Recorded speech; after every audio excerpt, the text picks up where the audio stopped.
Hello everybody, welcome to another charting session here on the channel. Today is March 5th, 2024, and I did not take any trades today. The reason why is because there was just not much good opportunity, especially in the afternoon, so I will be going over that.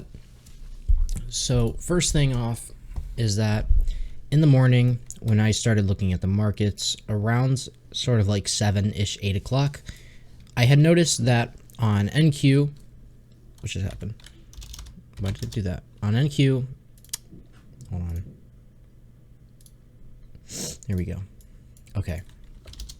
We had this breaker, right? We had two breakers. We had some multiple ones, but this breaker was bounced perfectly off of to the tick. And same thing with ES here. We also had this breaker, and at the time, we were heading down to it, right? And I was expecting us to possibly bounce off that because that's what we were doing on NQ.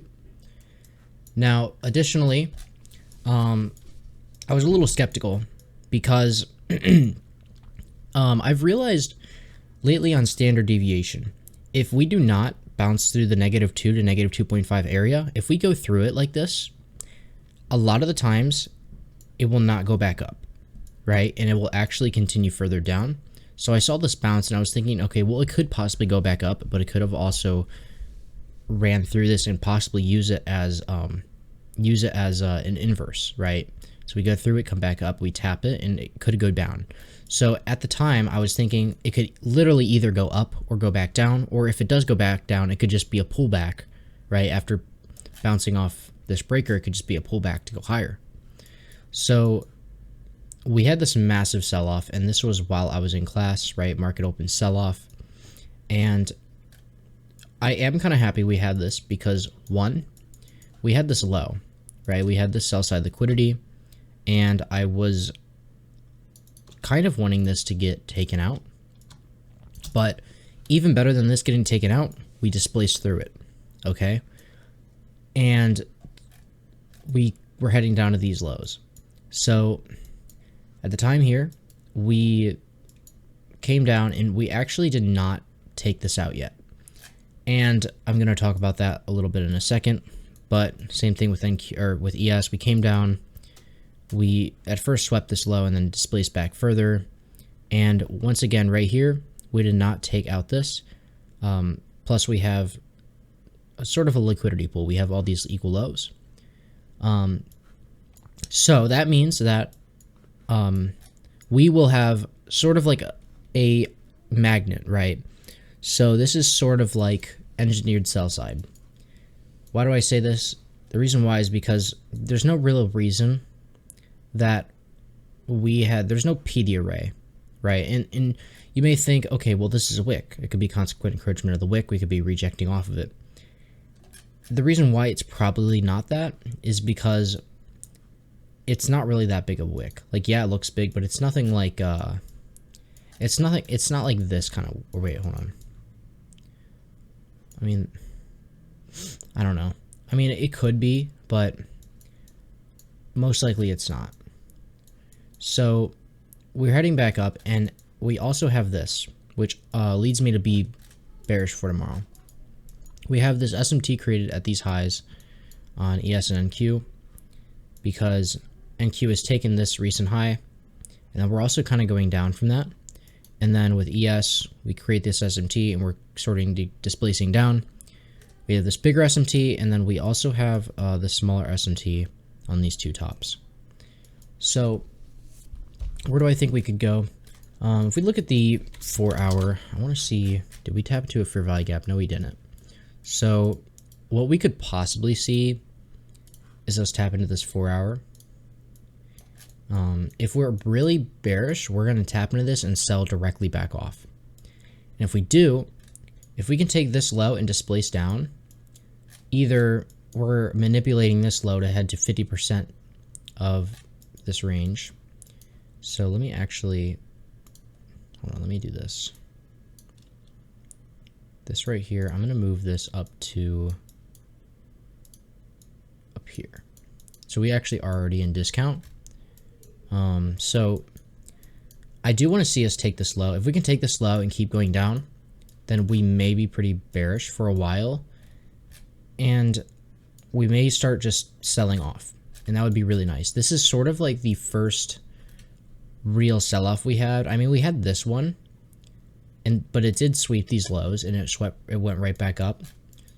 Right here, we're sort of making engineered sell side, but I really don't think that we're going to just sweep this and head higher.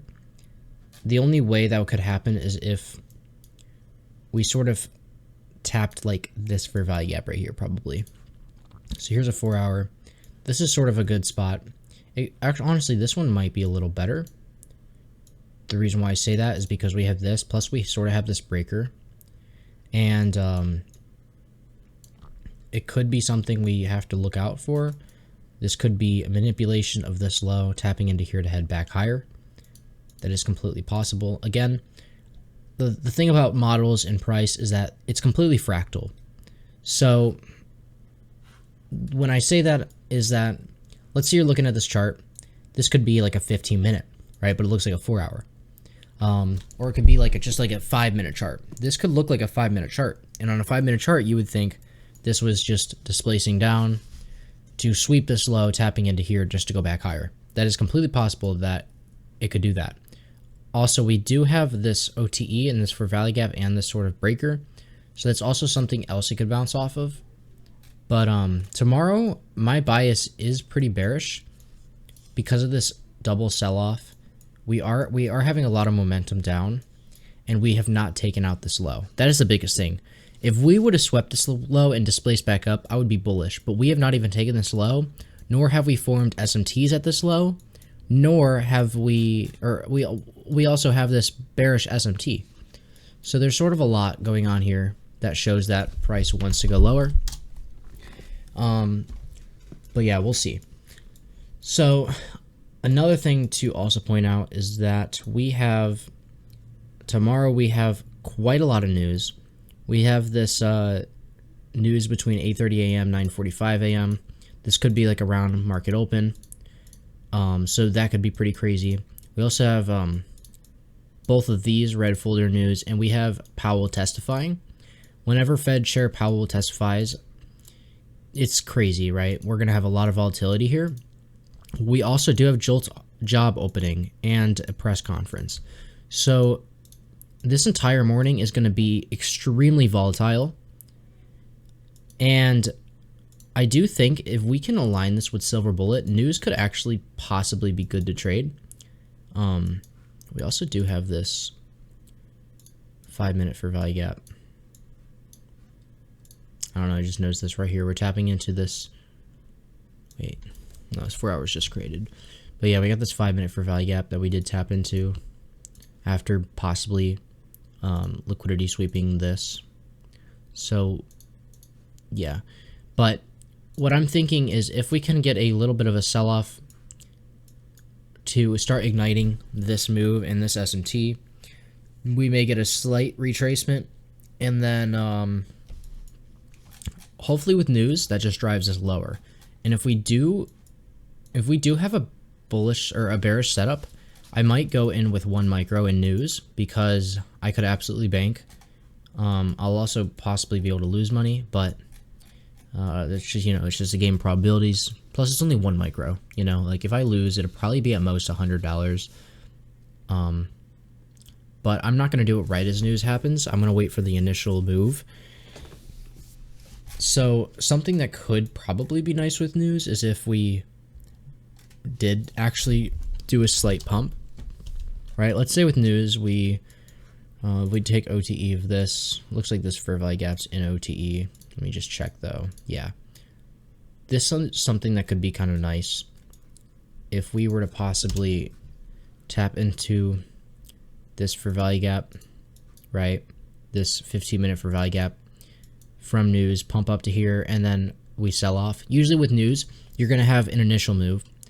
So the initial move is going to go one direction. It's going to go either up or down, and then you'll have your reversal. So for example, let's say we go down here, we retrace maybe here, and then a market open, all news, everything like that. We may pump up to this 15-minute for value gap, and about maybe 15 minutes after Powell speaks, We may see a reversal that could head us lower, and maybe a slight retrace. That could be where you put your entry, and then whenever the what is it again? The JOLTS opening and the press conference happens, that's going to be another sort of volatility spike. We may see the massive sell-off downwards. So I do want to catch that if I can possibly get that opportunity tomorrow. Other than that, I really don't think I have much else to say. There's no manipulation to really mark out. I mean, there kind of is this. We could maybe mark out this. Let's see. Either way. You can see where, if this heads to any PD array or liquidity level. So this negative, so this negative 2.5 area doesn't really align with much. This negative 4, though, does sort of align with this. But yeah, I mean, really, it would be super nice to sell off because we have this low, this low, this low, all of this liquidity for quite a long time, right? It just keeps going down. So I really want to see us start to get a reversal. I mean, if you look, we have just been going up. We have been in a bull run. Go to the daily, right? In this daily, we've been in this bull run for ever since like 2022, right? Of October of 2022. So a little like around a year and a half, we have just been in a bull run. Something that would not be nice to see though is if like, you know, this was to be a massive move up, pullback discount of this. I think this is a monthly for value gap, and then to head higher and just keep heading higher, which could happen. But also you have to remember is this, and this is a thing that does happen in the market that I have noticed, is that when we have a massive run, so we have this massive sell-off, we have this massive pump, okay? On the sell-off, we get a massive move up to head lower. On this sell-off, we get a massive move up to head lower. Same thing here. We go up and we get a massive move down to pull back, right, to balance these inefficiencies, and then we head higher. And right around this time seems like an area where we would do that. This seems like a time where we could possibly see some downwards action, where we pull back, and go higher. It makes complete sense for that to happen, and that is something that the market kind of does need to do to be healthy. So yeah, that's what I'll be looking at here. And what's this? Oh, okay. But yeah, that's really all I have for today. Not too much to talk about. We're just gonna have to see what happens tomorrow. But yeah, that's all I have for this charting session. I hope you all have enjoyed it, and I will see you all in the next one.